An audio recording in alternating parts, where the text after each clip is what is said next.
অঙ্কুশ আর রনিবান্দাকে mic দেওয়ার পরে আর কিছু থাকে না বলার মতো, কারণ মোটামুটি সবই বলে দিয়েছে, বিটিএসও বলে দিয়েছে, অঙ্কুশ গল্পও বলে দিয়েছে।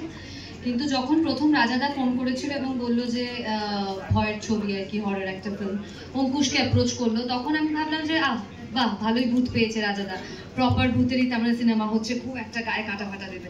তারপর দেখলাম না, এটা অ্যাকচুয়ালি ভীষণ ইমোশনাল একটা স্টোরি। এবং আমি আর অঙ্কুশ মোটামুটি রাত 3টে সাড়ে 3টে থেকে স্ক্রিপ্ট পড়া স্টার্ট করেছিলাম এবং নন স্টপ আমরা পড়েছিলাম, কারণ আমাদের এতটাই ইন্টারেস্টিং লেগেছিল গল্পটা পড়ার সময়। তো তখনই আমরা বুঝতে পেরেছিলাম যে যখন শ্যুট হবে এই দুটো ওয়ার্ল্ড নিয়ে, ভূতেদের ওয়ার্ল্ড এবং আমাদের নিজেদের ওয়ার্ল্ড, তখন আরো জিনিসটা ফুটে উঠবে এবং আরো দেখতে ভালো লাগবে দর্শকদের। তো সেখান থেকেই আমাদের হ্যাঁ বলা এবং কাজটা করা। এবং রাজাদার সাথে আমার এটা দ্বিতীয় কাজ ম্যাজিকের পর, আর এসকে মুভিজের সঙ্গে প্রথম কাজ।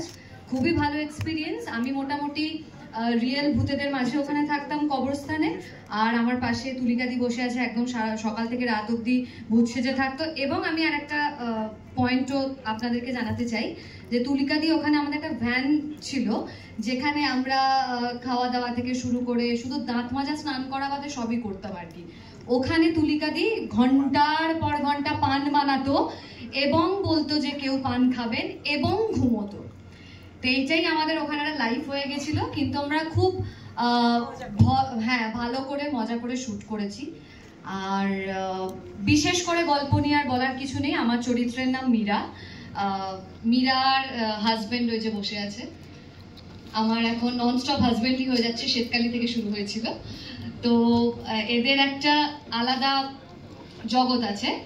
এবং মীরার একটা স্বপ্নও আছে, সে একজন চেস প্লেয়ার, সে চেস খেলতে ভালোবাসে এবং তার সেই চেস খেলা বন্ধ হয়ে যায়। এইটা একটা মীরার ট্র্যাক আলাদা, সেইটা কিভাবে হয়। এবং যদি বলো যে ভূতেদের সাথে মানুষের সাথে মিশ্রণে কিভাবে তার জীবনটাও এগিয়ে যায়, সেটাও একটা ট্র্যাক আর কি মীরার। তো এটাই ওভারঅল আমাদের চন্দ্রবিন্দুর গল্প। আর বেশি কিছু বললে পুরো সিনেমাটাই তোমরা এখানে দেখে নেবে আর কি। Over to you. আমার কিছু বলার নেই। চন্দ্রবিন্দুর গানগুলো আমরা সবাই শুনলাম, সব গান শুনে তো হাততালি দিতে ইচ্ছে করেনি না, একটা অন্যরকম বোধের সৃষ্টি হয়েছে।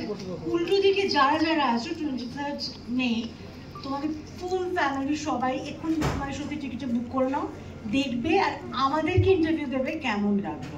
Thank you. কি আসুন না দেখে বলবে, তখন আমি সাজিয়ে সাজিয়ে পান দেবো সবাইকে। Thank you.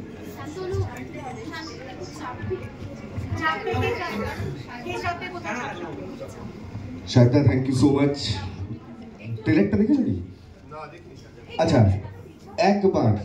লাস্ট একবার ট্রেলারটা শায়দার জন্য চালিয়ে দেওয়া হোক।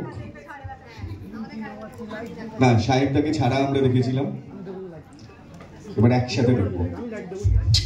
কিছু মনে হচ্ছে না।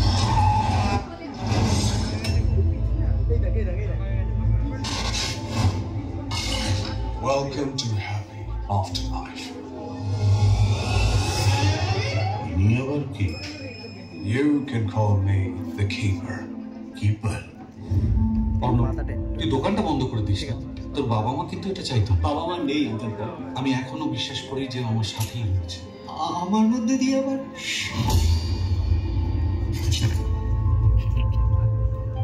হলুদের জন্য মন কেমন করে ওঠে।